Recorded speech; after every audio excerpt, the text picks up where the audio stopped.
বাংলাদেশের সব থেকে ভয়ঙ্কর সব থেকে বড় ঝর্ণা।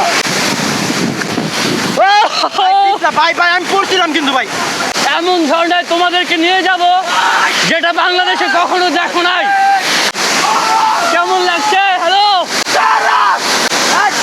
সুন্দর, এত সুন্দর ভিউ, এখানে আসার পর সবাই পাগল হয়ে যায়। কেমন লাগছে ভাই? ধরেন ওনাকে, এখানে পানির ফ্লো অনেক বেশি। আমরা চলে আসছি সীতাকুণ্ড।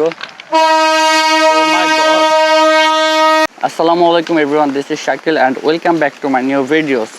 আজকে আমি যাচ্ছি বাংলাদেশের সবচেয়ে ভয়ঙ্কর ঝর্ণা দেখতে। এই ঝর্ণাটা সবসময় ভয়ঙ্কর কিনা জানি না, তবে 4 দিন যাবৎ যে মুষলধারে বৃষ্টি হচ্ছে, এই বৃষ্টিতে ঝর্ণাটা অবশ্যই ভয়ঙ্কর। আজকে আমি যাচ্ছি সুপ্তধারা এবং সহস্রধারা ঝর্ণা দেখতে, এবং আমি আজকের ঝর্ণাটাকে যেভাবে দেখাবো, এইভাবে আপনি এই ঝর্ণা দুটোকে আগে কখনো দেখেননি। আজকে আমি একদম ডিফারেন্টভাবে এই ঝর্ণাটাকে দেখাবো, এবং ঝর্ণার এমন রূপ দেখাবো যেটা দেখার পর আপনি হয়তো এই ঝর্ণাটাকে চিনতেই পারবেন না। আমরা আমাদের যাত্রা শুরু করি কমলাপুর রেল স্টেশন থেকে। এটা আমার জীবনের প্রথম ট্রেন জার্নি ছিল। আমি প্রথমে ভেবেছিলাম আমার এই যাত্রাটা হয়তো বা খুবই রোমাঞ্চকর হবে এবং খুবই এনজয়েবল হবে। অ্যাকচুয়ালি না, এখানে যাবার পরে আমার ধারণাটাই পাল্টে যায়। আমি ভেবেছিলাম আমার প্রথম ট্রেন জার্নিটা হয়তো স্মরণীয় হয়ে থাকবে, কিন্তু এটা যে এত নেগেটিভভাবে স্মরণীয় হয়ে থাকবে আমি কখনো ভাবিনি। ট্রেনে ওঠার পর আমি প্রথম স্ক্যামের শিকার হই। কমলাপুর স্টেশনে যে টোকাইগুলো আছে, এরা ট্রেনের বগিতে ঢুকে সিটগুলো দখল করে বসে থাকে। এক একজন একটা দুইটা করে সিটের মধ্যে বসে থাকে, এবং ওরা 100 থেকে 400 টাকা পর্যন্ত দাবি করে। যদি তাদেরকে টাকা দেওয়া না হয় তাহলে তারা সিট থেকে উঠবে না।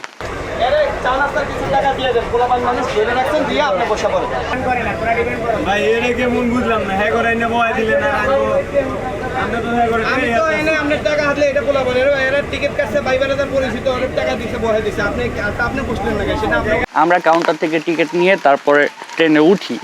এরপর যদি দেখি যে আমাদের কাঙ্ক্ষিত সিটের মধ্যে কিছু টোকাই বসে আছে যাদের কাছে টিকিট নাই, যারা খাওয়ার টাকা ম্যানেজ করার জন্য আমাদের সাথে এরকম বিহেভিয়ার করতেছে, এটা অবশ্যই আমাদের সবার জন্য লজ্জাজনক।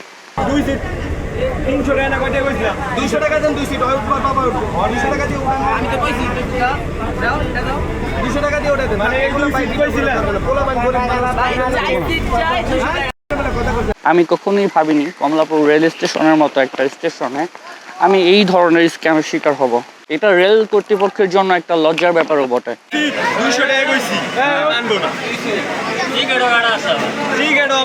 টিকিট আছে না? তোমার টিকিট আছে? তুমি বলছো তোমার টিকিট আছে? সবার আছে, দেখবা? আমার টিকিট আছে।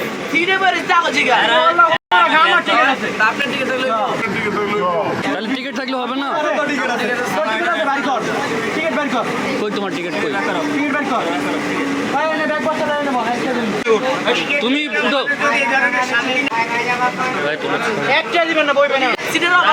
তুমি এখানে তোমার টিকিট আছে? টিকিট আছে? কই তোমার টিকিট? কই টিকিট লাগে না? তুই একটাই বল, তুই একটা মানুষ একটাই বল, একটাই বল, একটাই বল। কেন তুমি দুইটা বলছো কেন? তোর একটা বই তুই একটাই বল। টিকিট কাটছি দাদা, এটা এরা দল করে বই দিবেন না একটা। আপনি বলে দুইজনে, আপনি দুইজন বলবেন। আমার মনে হয় না বাংলাদেশ ছাড়া পৃথিবীর আর কোনো দেশে ট্রেনের মধ্যে এই ধরনের স্ক্যাম হয়। সবচেয়ে বড় প্রশ্ন হলো, টিকিট ছাড়া ওরা ট্রেনের বগির ভিতর কিভাবে প্রবেশ করবে? ওদেরকে সেই রাইটসটা কে দিল?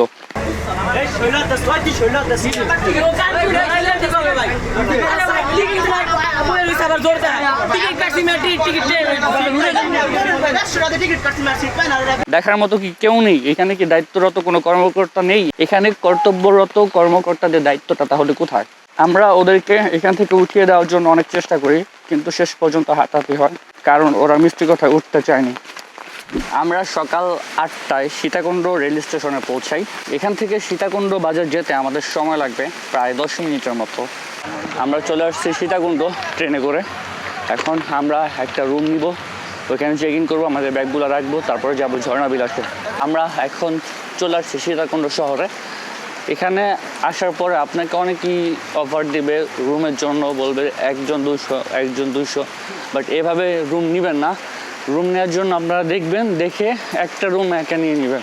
2জন হন 3জন হন, বাট পার পার্সন 200, এইভাবে রুম না নেওয়াটাই বেটার। বিকজ এইভাবে রুম নিলে আপনি র্যান্ডম পার্সনদের সাথে পড়বেন। দ্যাটস ওয়াই আমি আপনাদেরকে একা একটি রুম নেওয়ার জন্য প্রেফার করব। এইটা আমাদের আজকের রুম, আপনাদের দেখাই। এখানে একটা ডাবল বেড আছে, 2 জন থাকা যাবে, একটা টেবিল আর কাপড় রাখার জন্য একটা হ্যাঙ্গার এবং একটা টিভি, উপরে ফ্যান। এই রুমের প্রাইস হচ্ছে মাত্র 300 টাকা। আপনারা এখানে আসলে 300 টাকা দিয়ে এমন রুম পাবেন। ওদের কাছে যখন রুমের প্রাইস জিজ্ঞেস করবেন ওরা 1500 টাকা দাম চাইবে, সর্বোচ্চ 400 টাকা বলবেন, এর বেশি বলবেন না। এখানে রুমগুলো এমনই হয় এবং রুমের কন্ডিশন যদি দেখেন একদম বাজে, একদম লো কোয়ালিটি। সীতাকুণ্ডে এর থেকে ভালো কোয়ালিটির রুম আপনি সম্ভবত পাবেন। আমরা অনেকগুলো রুম দেখছি, বাট সবগুলোই প্রায় এইরকমই লো কোয়ালিটির রুম। তো দেখুন, এটা জাস্ট একদম নর্মাল একটা বেড, খুব বেশি ভালো না। রুমের মধ্যে ব্যাড স্মেলও আছে। ওয়াশরুমটা দেখো, এই হচ্ছে ওয়াশরুম। হ্যাঁ, দরজা লাগানো যায় না ঠিক মতো। দরজা লাগাইতে হলে আমাকে এই চিপা দিয়া কমোডের উপর দাঁড়াইতে হয়, দেন আমি দরজা লাগাতে পারি। এই সমস্ত রুম আমার মনে হয় না যে 300 টাকার বেশি দিয়ে নেওয়া উচিত। এটা আমাদের হোটেলের করিডোরটা সুন্দর, বাট রুম ততটা সুন্দর না। করিডোরের মতো যদি রুমটা সুন্দর হতো তাহলে আরেকটু বেটার হতো। আমরা এখন ব্রেকফাস্ট করার জন্য বের হয়েছে এদিকে। আমরা আমাদের হোটেলের পাশের একটি রেস্টুরেন্ট থেকে ব্রেকফাস্ট করে নিই, পরোটা এবং ডাল ভাজি দিয়ে। এখানকার রেস্টুরেন্টগুলোর বিশেষত্ব হলো এখানে প্রত্যেকটা রেস্টুরেন্টে আপনি মিষ্টি পাবেন। আমরা বাসে করে যাব, এই বাসগুলোতে আপনারা যেতে পারেন, লোকাল বাস। আমরা এখন আছি সীতাকুণ্ড বাস স্টপে। এখান থেকে 10 মিনিটের মতো সময় লাগবে ইকো পার্কের গেটে যেতে। আমরা চলে এসেছি বোটানিক্যাল গার্ডেন অ্যান্ড ইকো পার্কের গেটে। এখান থেকে আমরা আবার সিএনজি নিয়ে ঝর্ণার যতটুকু কাছে যাওয়া যায় সেখানে চলে যাব, দেন ওইখান থেকে ট্রেকিং শুরু করব। আজকে আমাদের প্রথম গন্তব্য সুপ্তধারা, আর এখন প্রচুর বৃষ্টি হচ্ছে, এখনও বৃষ্টি হচ্ছে। এই জন্য সীতাকুণ্ডে যত ঝর্ণা আছে সবগুলো ঝর্ণাতে প্রচুর পানি আছে, প্রচুর টুরিস্ট এখানে এসেছে। আর আমি যতটুকু শুনেছি আজকে ঝর্ণাগুলো সাধারণত বন্ধ আছে, তারপর আমরা চেষ্টা করব ঝর্ণাতে যাওয়ার জন্য। আমরা ইকো পার্কের গেটের ওইখান থেকে ট্রেকিং শুরু করেছি।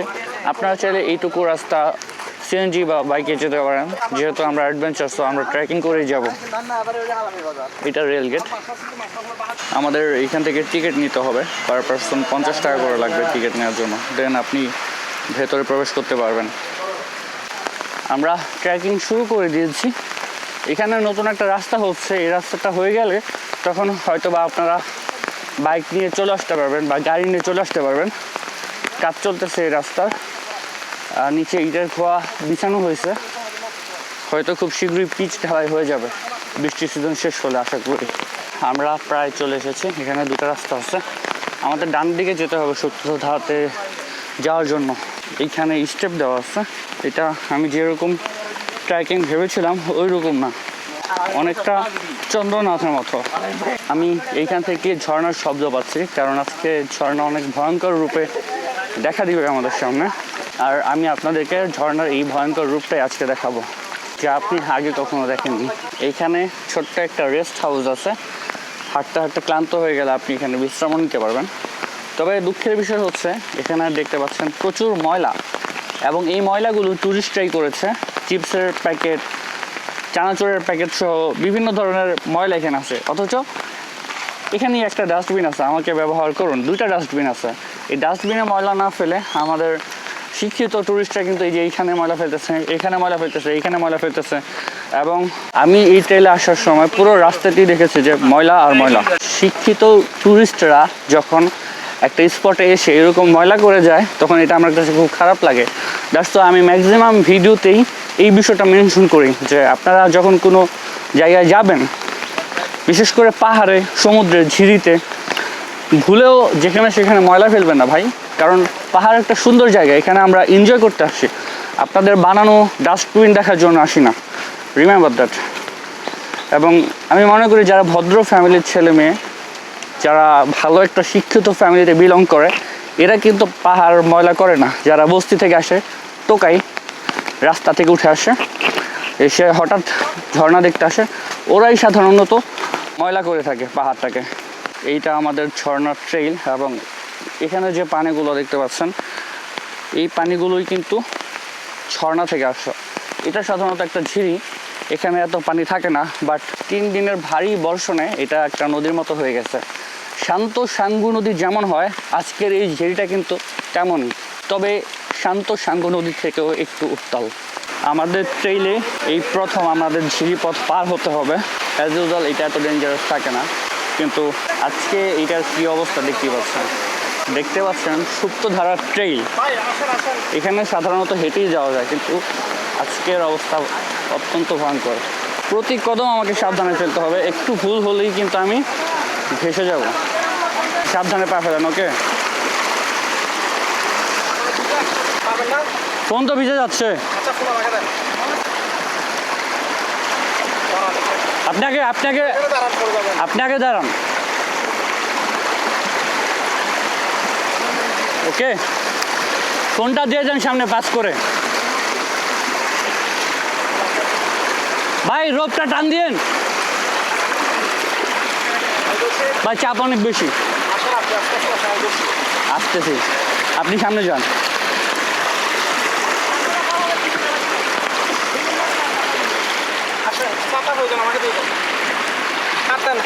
ছাতাটা নেন। পার হয়ে গেছি।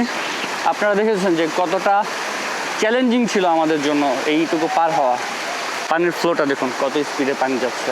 আমরা আবার ট্রেকিং শুরু করেছি, সম্ভবত 15 মিনিটের মধ্যে আমরা পৌঁছে যাব। দেখুন, এটা আজকে ঝর্ণা নয়, এটা আজকে একটা দানব। হ্যাঁ,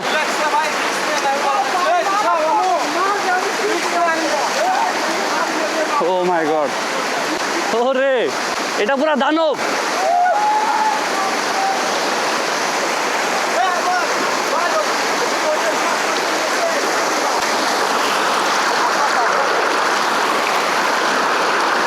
থ্যাংক ইউ। বলেছিলাম না যে ঝর্ণা আমি আজকে আপনাদের দেখাবো, এটা আপনারা আগে কখনো দেখেন নাই। ভয়ঙ্কর ভাই, প্রেশার অনেক।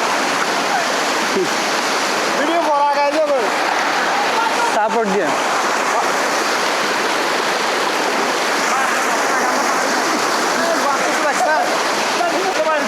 ভাই ধরেন ওনাকে, উঠান উঠান।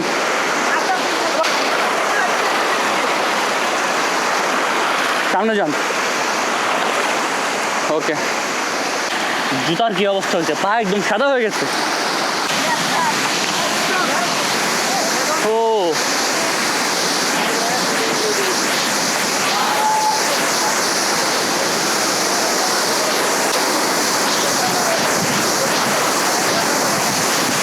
আগে আমি ভাবতাম ঝর্ণা মানেই পাহাড় থেকে পানি পড়ে, কিন্তু প্রথমবার ভয়ঙ্কর সুন্দর এই ঝর্ণার সামনে দাঁড়িয়ে বুঝলাম মানুষ আসলে শুধু ঝর্ণা দেখতে আসে না, আসে অনুভব করতে। ঝর্ণায় এমন একটা জিনিস আছে যেটা কোনো ক্যামেরা পুরোপুরি ধারণ করতে পারে না। কিন্তু কি সেটা? ঠান্ডা পানি, বিশাল পাথর, সবুজ বন, সাদা ফেনা? না, আমি শুধু দৃশ্যের কথা বলছি না। ঝর্ণার সামনে দাঁড়ালে পানির গর্জনে চারপাশের সব শব্দ হারিয়ে যায়, ফোনের কথাও মনে থাকে না, কাজের চাপটাও কিছুক্ষণের জন্য ভুলে যাই, শহরের কোলাহল চলে যায় অনেক দূরে, শুধু থাকে অবিরাম পানির শব্দ। কিন্তু এই শব্দের মাঝে এমন কি আছে যেটার জন্য মানুষ বারবার ঝর্ণায় ফিরে আসে? সেটাই বলবো ভিডিওর শেষে। একসাথে যাবেন?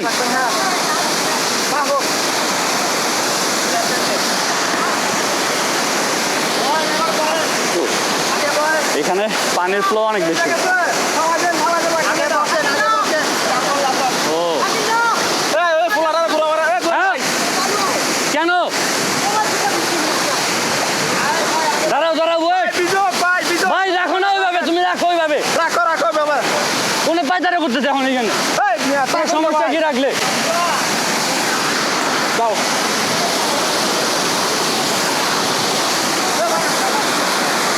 ভাই, উঠাও আমাকে।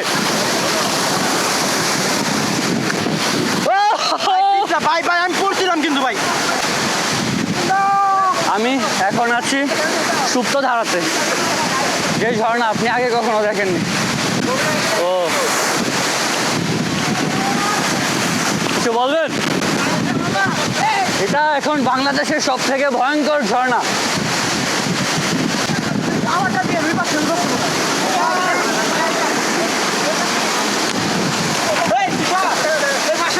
বেশি পানি নাই তো, আমরা দুজন ধরে যেতে হবে ভাই পার করে যান।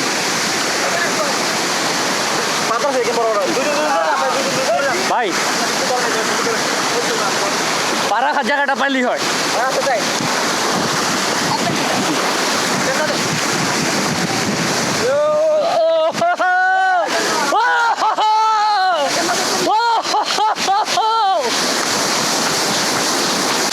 আমি বলছিলাম না এমন ঝর্ণায় তোমাদেরকে নিয়ে যাব যেটা বাংলাদেশে কখনো দেখো নাই। এইটা নাম কি এটার? সুপ্তধারা বা সহস্রধারা, আমি জানি না এই ঝর্ণার নাম কি, শুধু এইটুকু জানি এখন এটা বাংলাদেশের সব থেকে ভয়ঙ্কর, সব থেকে বড় ঝর্ণা। কেমন লাগছে? হ্যালো, কেমন ফিল হচ্ছে? সেরা?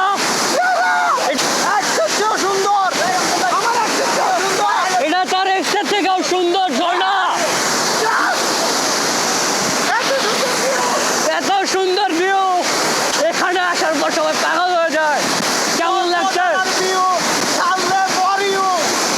আমরা ইতিমধ্যে আমাদের আগে যে ঝর্ণাতে গিয়েছিলাম ওইটা ঘোরা শেষ করেছি। এখন আমরা এখান থেকে যাবো সহস্রধারা 2-তে, এবং ওইটাও আপনাদের ঘুরে দেখাবো। আই থিঙ্ক ওই ঝর্ণাটাও সেম আমরা আগে যেটা দেখেছি ওইটার মতোই ভয়ঙ্কর সুন্দর হবে। আমরা চলে আসছি সহস্রধারা 2 ঝর্ণাতে। এটাও আজকে দানব আকারে দেখা দিয়েছে আমাদের সামনে। হ্যাঁ কি না, ওয়াও, এটা তো আজকে প্রচুর পানি আছে।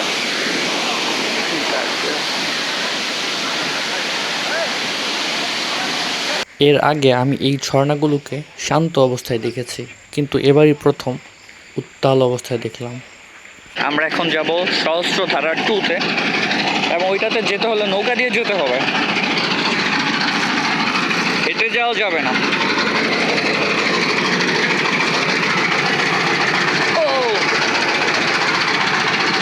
সহস্রধারা 2-এ যেতে আপনাদেরকে ছোট্ট একটা লেক পাড়ি দিতে হবে। এই লেকের গভীরতা অনেক বেশি, এই জন্য আপনি ট্রেকিং করে যেতে পারবেন না, আপনাকে এই বোটে করেই যেতে হবে। সহস্রধারা 2-এর এন্ট্রি ফির মধ্যেই এই বোট ভাড়া ইনক্লুডেড, তাই আপনাকে আলাদাভাবে বোটের জন্য কোনো ভাড়া পে করতে হবে না। আমরা চলে আসছি সহস্রধারা 2-এ। আমার সামনেই সহস্রধারা 2। এটাও অনেক বড় একটা দানব। ঝর্ণার এই রূপ হয়তো আপনারা আগে দেখেন নাই। Look at this.